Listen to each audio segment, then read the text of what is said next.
যে খবরে চোখ রাখবো, রাতের কলকাতায় ফের দুষ্কৃতী তাণ্ডব। হরিদেবপুরে আগ্নেয়াস্ত্র নিয়ে দুষ্কৃতীদের তারা স্থানীয়দের। ঘটনা ইতিমধ্যেই একজনকে আটক করা হয়েছে। একটি ক্রিকেট টুর্নামেন্ট চলছিল এবং সেই সময় সেই টুর্নামেন্ট চলাকালীন মাঠে এই ঘটনা ঘটে। আতঙ্কিত হয়ে পড়ে এলাকার মানুষ। ঠিক কি ঘটেছে বিস্তারিত জানবো। আবির দত্ত সরাসরি রয়েছেন আমাদের সঙ্গে। আবির, কি ঘটেছে, কি অভিযোগ করছেন এলাকার মানুষ?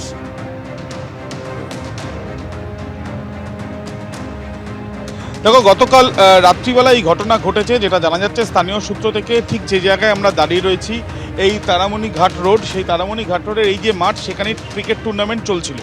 ঠিক এই ক্রিকেট টুর্নামেন্টে পার্টিসিপেট করার জন্য বাইরে থেকেও বেশ কয়েকজন আসে, যারা বিভিন্ন টিম হয়ে এখানে খেলা শুরু করে। এই যে বাইরে থেকে যারা এসছে, স্থানীয়দের যেটা দাবি যে তাদের মধ্যেই বেশ কয়েকজন ঠিক এই মাঠের পাশে এই যে রাস্তা যেখানে আমরা দাঁড়িয়ে আছি, এই রাস্তাতেই তাদের মধ্যে কিন্তু গণ্ডগোলের সূত্রপাত।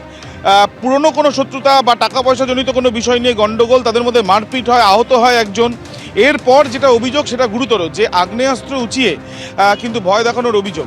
ইতিমধ্যে আমরা দেখতে পাচ্ছি যে এই যে জায়গায় যে খেলা, গত পরশুদিন যখন এই ঘটনা ঘটে, সেই ঘটনা ঘটার পরে গতকাল গতকাল এই খেলাটা আবার কন্টিনিউ করা হয়েছে। স্থানীয় বেশ কিছু মানুষ রয়েছে। এই যে আগ্নেয়াস্ত্র বার করা হয়েছে, এটা কতটা আচ্ছা, ইতিমধ্যে এই যে এখানে যে আগ্নেয়াস্ত্র বার করা হয়েছে, এরকম যে একটা অভিযোগ না এখন।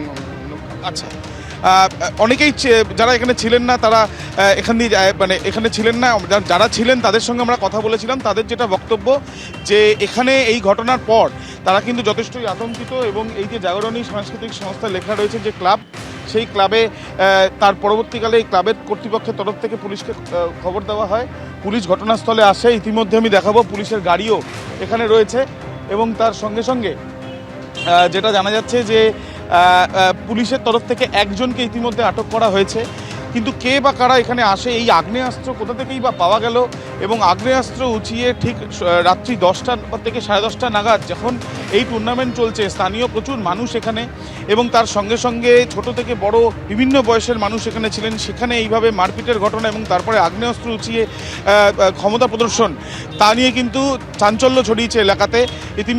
ইতিমধ্যে একজনকে আটক করা হয়েছে বলে জানা যাচ্ছে। হরিদেবপুর থানার পুলিশ ঘটনা তদন্ত করছে। এই যে সিসিটিভি ক্যামেরা দেখা যাচ্ছে, এই সিসিটিভি ক্যামেরার ফুটেজ ইতিমধ্যে সংগ্রহ করা হয়েছে ক্লাব থেকে, এবং সেই ফুটেজ সংগ্রহ করে দেখা হচ্ছে যে যারা এই গণ্ডগোলের সঙ্গে জড়িত বা গণ্ডগোলের সময় যাদেরকে দেখা যাচ্ছে ফুটেজে, তারা কোথায় রয়েছে, এবং তাদেরও খোঁজ করা হচ্ছে বলে পুলিশ সূত্র থেকে জানা যাচ্ছে।